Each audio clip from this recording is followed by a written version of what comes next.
All right, what's up everybody? So this video is gonna be over the competition squat, okay? Look for my other two videos, the one on bench press and deadlift, because for each lift in competition, they all have different commands and you wanna make sure that you are prepared and you are aware of how the commands work, that you're practicing them in your training outside of the gym, so that when it comes to the actual competition day, you're overly prepared and ready to kick ass on stage, okay? So when you get to the competition, guys, first thing you wanna do is you wanna go find the opener attempt selection sheets.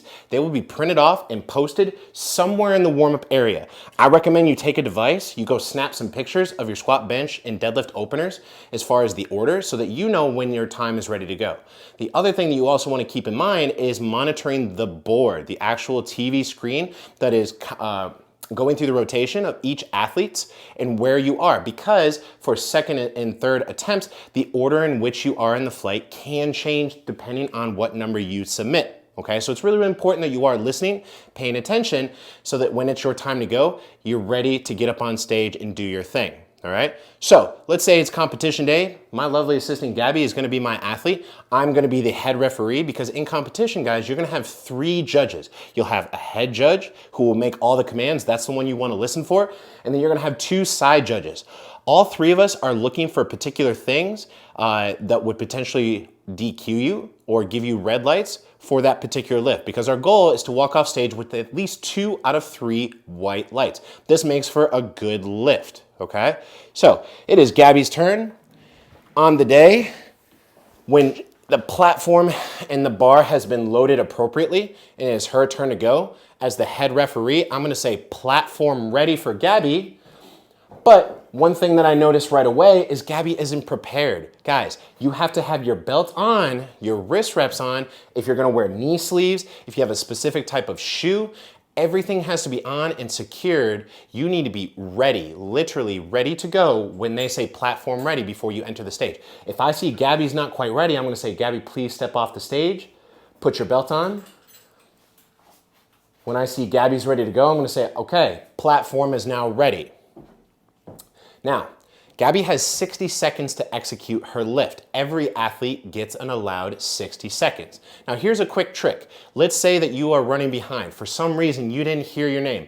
One, I highly recommend that you make sure that at least somebody, your handler, a friend, a coach, is listening for when it's your time to go so that you don't experience this. But let's say Gabby is running behind. Gabby's got seconds to make her lift. If Gabby goes up and just picks the bar up and sets it right back down, the clock is paused. So Gabby is allowed another 60 seconds to attempt her lift. So this is a great tip to keep in mind if there is some sort of emergency. You can't find your wrist wraps, you were in the restroom, whatever it may be. But I highly recommend be ready when it's time to go, guys. You still don't wanna feel rushed. So Gabby's clock got stopped, so she's good to go.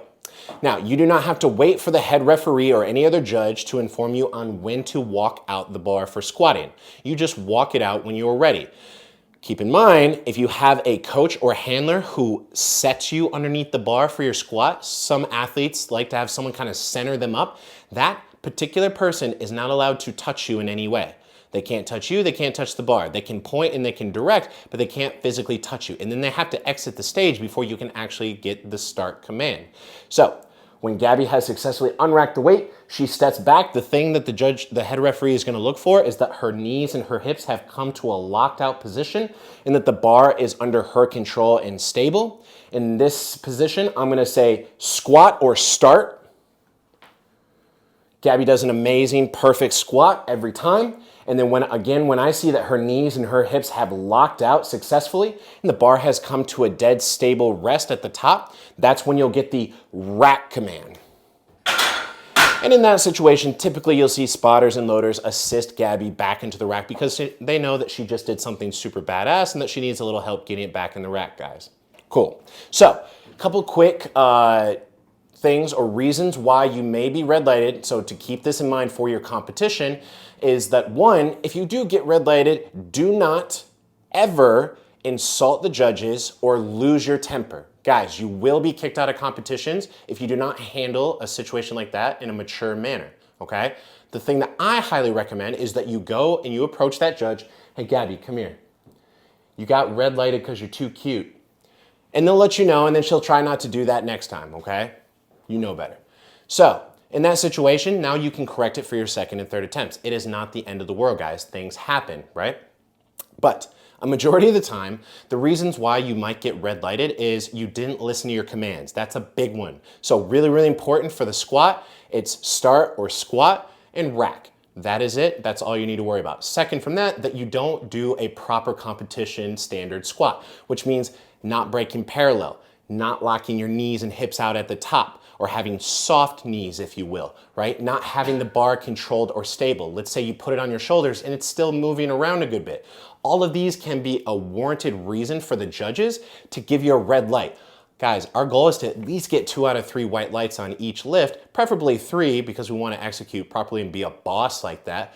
But always keep in mind that things do happen. So talk to your judges, listening for your commands, do a badass squat, and you'll have a good time every time. That was a terrible high five.